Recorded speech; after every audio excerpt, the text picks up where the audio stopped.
instruments internationaux régulièrement souscrits par notre pays ne ciblent a priori personne. Par conséquent, ceux qui estiment que cette loi interprétative vise les forces de défense et de sécurité les accusent à tort en établissant déjà leur culpabilité en dehors de toute enquête judiciaire. Cette posture n'est visiblement pas conforme avec l'esprit et la lettre de la proposition de loi.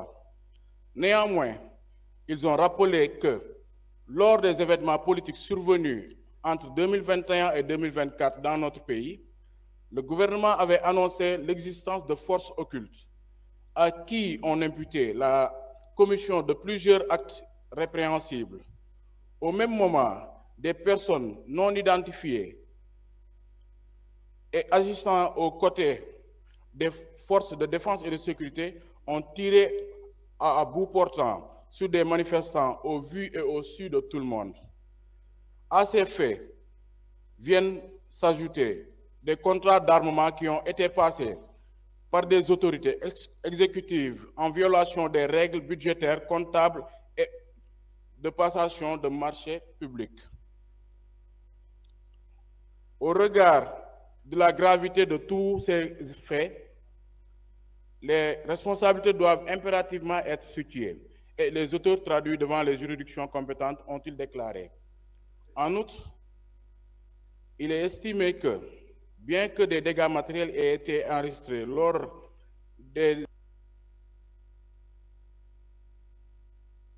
événements politiques mentionnés, il est impossible, voire dangereux, de les comparer avec les pertes en vie humaine. Enfin, il a été précisé que l'Assemblée nationale peut, de manière souveraine, adopter une loi interprétative indépendamment d'une difficulté d'interprétation relevée lors de l'application de la loi initiale.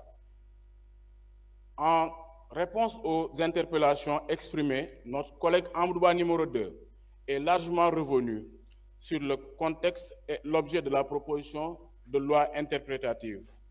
À cet égard, il a rappelé que lors de l'examen du projet de loi portant amnistie en 2024 par la Commission des lois de la décentralisation du travail des droits humains, Madame le ministre, garde des Sceaux, avait indiqué que les actes de torture ou de traitement dégradant sont bannis et exclus d'application et exclus du champ d'application du dit texte, avant de préciser que les sanctions seront prononcées s'il existe des preuves les attestant. Toutefois, notre collègue a fait noter que cette exclusion des infractions évoquées n'a pas été matérialisée dans le texte final qui a été adopté en séance plénière, ce qui contrevient, selon lui, une obligation internationale du Sénégal en matière de protection des droits fondamentaux de l'homme, ainsi qu'à l'évolution récente de la jurisprudence internationale y relative. Pour appuyer ses propos, il a invoqué plusieurs décisions de justice rendues par les juridictions internationales, indiquant de façon concordante de toutes les atteintes graves aux droits fondamentaux de l'homme, notamment le droit à la vie, le droit de ne pas subir de torture, de traitement cruel, inhumain ou dégradant, ne saurait être couvert par une amnistie. De surcroît, amnistier les actes de torture et autres atteintes graves aux droits de l'homme engage non seulement la responsabilité du Sénégal face à ses obligations internationales, mais expose également les auteurs à des poursuites par des États étrangers au titre de la compétence universelle à titre révélé. Au regard de toutes ces considérations, notre collègue a soutenu qu'il est apparu nécessaire de présenter cette loi interprétative qui vise à circonscrire le champ d'application de la loi 2024-09 du 13 mars 2024, portant amnistie afin de lever toute équivoque et controverse sur les catégories d'infractions qu'elle couvre. Par ailleurs, abordant la question de l'indemnisation des victimes. Il a affirmé que toute loi amnistiante qui ne prévoit pas de mécanisme d'indemnisation est supposée nulle. Sur ce point, il a rappelé que lors de l'examen du projet de loi portant amnistie précité, Madame le ministre de la Justice avait annoncé la mise en place d'une commission d'indemnisation pour les victimes. De son avis, l'indemnisation de l'ensemble des victimes constitue un préalable à la réconciliation. S'agissant de l'absence d'une jurisprudence discordante devant justifier l'opportunité d'interpréter la loi portant amnistie, il a fait remarquer que le législateur dispose de la liberté de ne pas attendre qu'il y ait une controverse jurisprudentielle pour user de ses prérogatives d'interpréter une loi qu'il juge ambiguë ou obscure. Il précisera, en l'espèce, qu'il est question de clarifier le champ d'application dans le souci d'éviter, d'une part, toute interprétation erronée de la loi portant amnistie au détriment des intérêts des victimes, et d'autre part, que le Sénégal ne puisse pas voir sa responsabilité engagée au niveau des juridictions internationales pour absence de recours effectif pour les victimes ou ayant droit qui souhaiteraient saisir les tribunaux nationaux. Sur la question de la non-prise en compte des pertes de biens matériels, notre collègue a rappelé la sacralité de la vie humaine, qui constitue un droit fondamental incomparable à quelques biens matériels dont la perte peut être remplacée, quelle que soit sa valeur.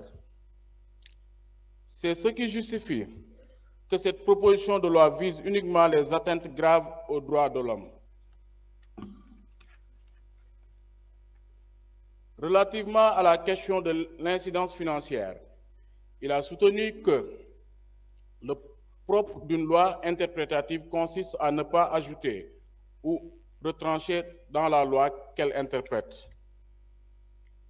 Par conséquent, une telle loi ne saurait comporter une incidence financière puisqu'elle se limite tout simplement à clarifier le sens de la loi à laquelle elle se rapporte. Parallèlement, notre collègue a apporté des éclairages sur l'utilisation de la motivation politique.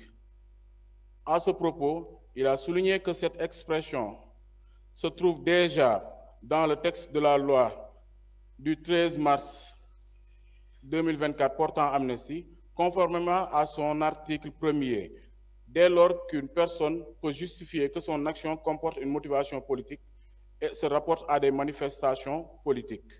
Les infractions qu'elle aurait commises dans ce cadre resteront couvertes par cette loi. Sous ce regard, il a annoncé que la proposition de loi interprétative ne fait que reprendre cette expression initialement contenue dans la loi afin de repréciser son sens. Par ailleurs, il a déclaré que si l'apaisement a motivé la loi de 2024 portant amnistie, il devait tout de même s'inscrire dans un registre de vérité et de justice, étant entendu que l'amnistie ne doit jamais signifier l'amnésie collective. Cette posture, dira-t-il, est conforme à la justice traditionnelle, dont un des principes fondamentaux demeure la garantie de non-répétition des tragédies vécues. Pour ce faire, il est important que les victimes sachent la vérité, laquelle doit passer par des enquêtes et éventuellement des sanctions prononcées avant l'intervention du pardon. Concluant son propos, notre collègue a tenu à préciser que la présente proposition de loi interprétative n'est pas l'expression d'une justice des vainqueurs. Selon lui, elle ne vise ni les forces de défense et de sécurité, ni les autorités politiques de l'ancien régime, d'autant plus que la loi a un caractère général et impersonnel. En revanche, son objet consiste à lever toute ambiguïté quant au champ d'application de la loi de 2024 portant amnistie, pour y exclure des infractions n'ayant aucun lien avec l'exercice d'une liberté publique. Cette démarche vise à empêcher les auteurs d'actes d'assassinat, de torture et de meurtre, quel que soit le bord politique auquel ils appartiennent, de pouvoir